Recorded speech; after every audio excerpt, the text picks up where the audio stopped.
Selamat malam, Ibu Bapak dan Saudara yang dikasihi oleh Tuhan Yesus. Pada malam hari ini kita akan merenungkan firman Tuhan dan menjadikannya sebagai suluh langkah dan juga pedoman dalam kehidupan kita. Namun sebelum itu, mari kita berdoa memohon bimbingan Roh Kudus Tuhan. Kita berdoa. Ya Tuhan, ya Bapa kami telah siap untuk mendengar dan juga merenungkan kebenaran firman Tuhan. Senantiasa berkati kami Tuhan, urapi kami dengan kuasa Roh Kudus Tuhan, supaya kami mampu untuk mengerti, memahami, bahkan menjadikan firman Tuhan sebagai pedoman dalam kehidupan kami. Untuk itu berfirmanlah ya Bapa, kami telah siap untuk mendengar dan juga merenungkan kebenaran akan firman Tuhan. Demi Tuhan Yesus yang adalah Tuhan dan Juru Selamat kami yang hidup, kami berdoa. Amin.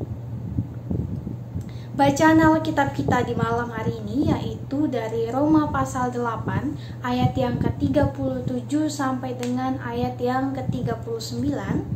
Demikian firman Tuhan.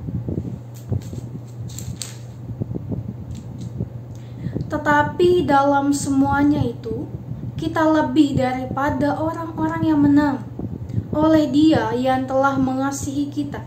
Sebab aku yakin bahwa baik maut maupun hidup, baik malaikat-malaikat maupun pemerintah-pemerintah, baik yang ada sekarang maupun yang akan datang, atau kuasa-kuasa, baik yang di atas maupun yang di bawah, ataupun sesuatu makhluk lain, tidak akan dapat memisahkan kita dari kasih Allah yang ada dalam Kristus Yesus Tuhan kita.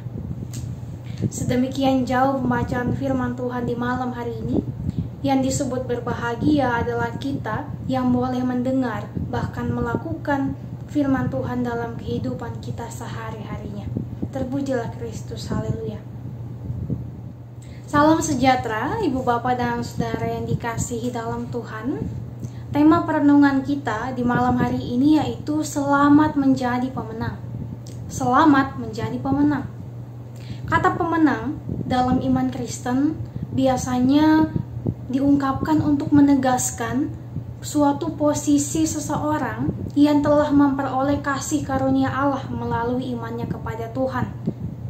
Bahkan kita juga kadang mendengar kata menang ataupun menjadi pemenang dengan mendengar kalimat demikian bahwa Tuhan Yesus telah memenangkan kita, atau Tuhan telah menang dari kuasa maut.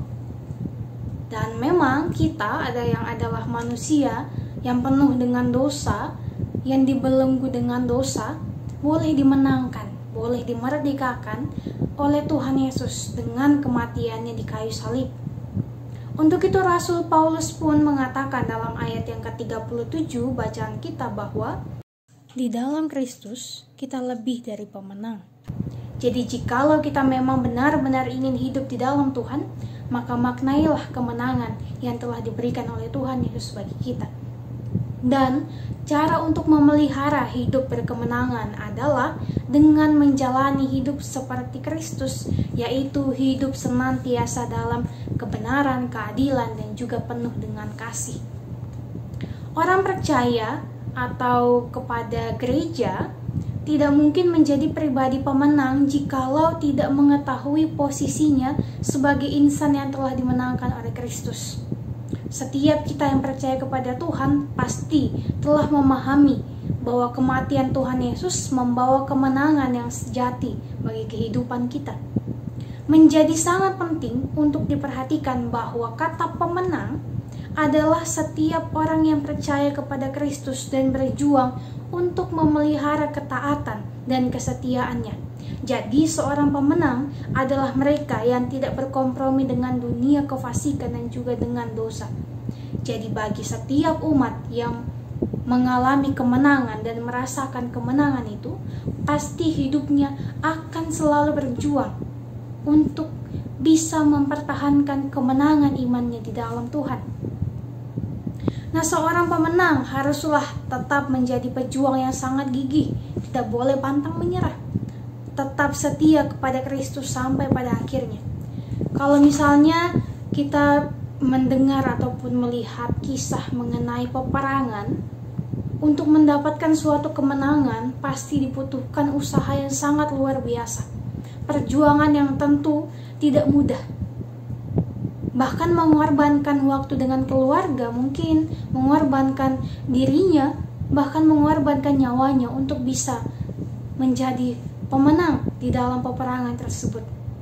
Nah, ini pun yang diinginkan oleh Tuhan bagi kita, bahwa peperangan kita melawan dosa, melawan belenggu dosa, adalah peperangan yang tidak mudah. Karena dosa selalu menghampiri kita, selalu membuat kita merasa nyaman, menawarkan berbagai macam hal yang membuat kita tergiur, misalnya saja kekayaan, kekuasaan, kehormatan. Ini bisa menimbulkan kesombongan, bahkan membuat kita lupa diri, Tuhan, sehingga menganggap bahwa karena kekuatan kita sendirilah maka kita dapat mampu untuk meraih kesuksesan. Padahal sebenarnya kita boleh meraih kesuksesan adalah berkat dari pertolongan Tuhan. Memang adalah usaha kita, tetapi Tuhan yang mengizinkan untuk kita mendapatkannya. Sebab apa yang kita miliki di dunia ini, semua yang kita miliki adalah kepunyaan Tuhan, titipan Tuhan.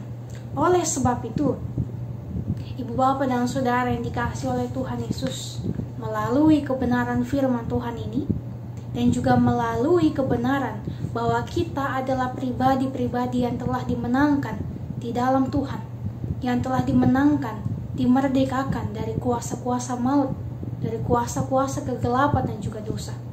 Mari kita selalu bertingkah selayaknya seorang pemenang. Seorang pemenang yang tidak lupa diri kepada siapa yang membantu kita untuk menang. Menjadi sosok pemenang yang tidak menunjukkan kesombongan. Menjadi sosok pemenang yang merendah hati, bahwa mereka menang atas bantuan dari semua orang, dan kemenangannya pun adalah untuk semua orang. Untuk itu, Rasul Paulus sendiri pun melakukan hal yang demikian, sehingga ia dengan bangga dapat berkata bahwa aku telah mengakhiri pertandingan yang baik, aku telah mencapai garis akhir, dan aku telah memelihara iman. 2 Timotius 4 ayat yang ke-7. Rasul Paulus tidak membanggakan dirinya bahwa ia dapat menjadi rasul, ia dapat menjadi sosok yang menjadi panutan. Ia tidak menganggap bahwa itu semua karena dirinya. Orang banyak mengikuti dia, menjadi pengikut-pengikutnya bukan karena kehebatannya, tapi ia mengakui semuanya itu adalah karena bantuan Tuhan. Tuhan yang bekerja dalam kehidupannya. Untuk itu, mari kita biarkan Tuhan bekerja dalam kehidupan kita. Sehingga ketika kita membiarkan Roh Kudus Tuhan bekerja, maka tentu kita akan menjadi pemenang. Kita akan menjadi sosok yang penuh dengan kasih, penuh dengan melakukan keadilan, kebaikan. Dan tentunya kita dapat menyukakan hati Tuhan. Dan untuk itu menjadi penting bahwa bagi kita untuk memahami bahwa tidaklah mungkin menjadi seorang pemenang jikalau kita sendiri tidak mengetahui posisi kita sebagai insan yang telah dimenangkan Tuhan.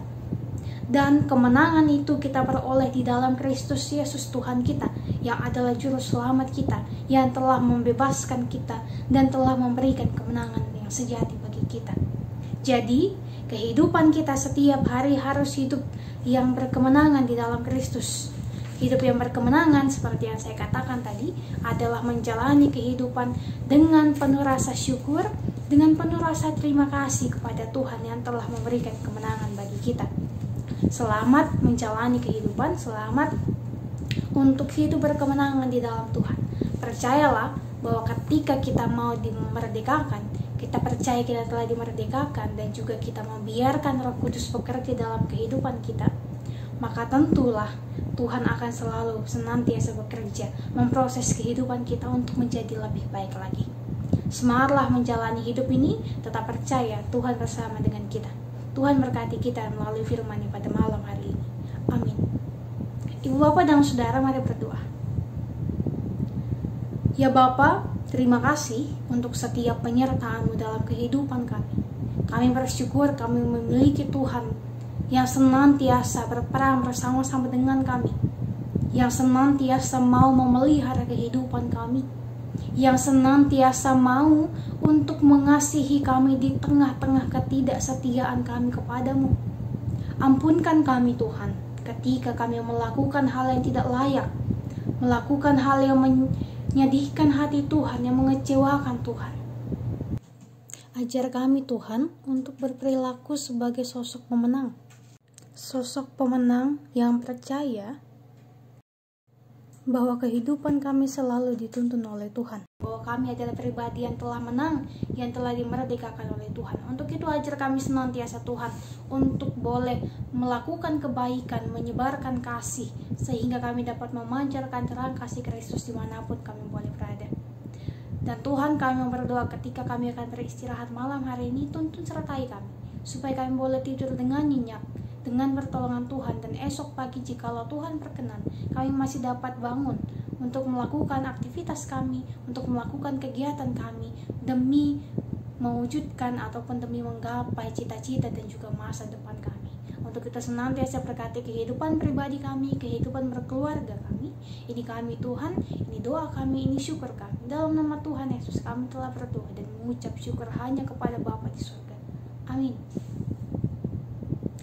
Terima kasih Bapak dan Saudara yang dikasihi Tuhan. Renungan malam secara virtual pada saat ini boleh berakhir dengan baik. Kiranya kita boleh tetap percaya Tuhan senantiasa menyertai kehidupan kita dan jadilah sosok pribadi pemenang. Selamat beristirahat, tetap jaga kesehatan. Tuhan berkati kita selalu.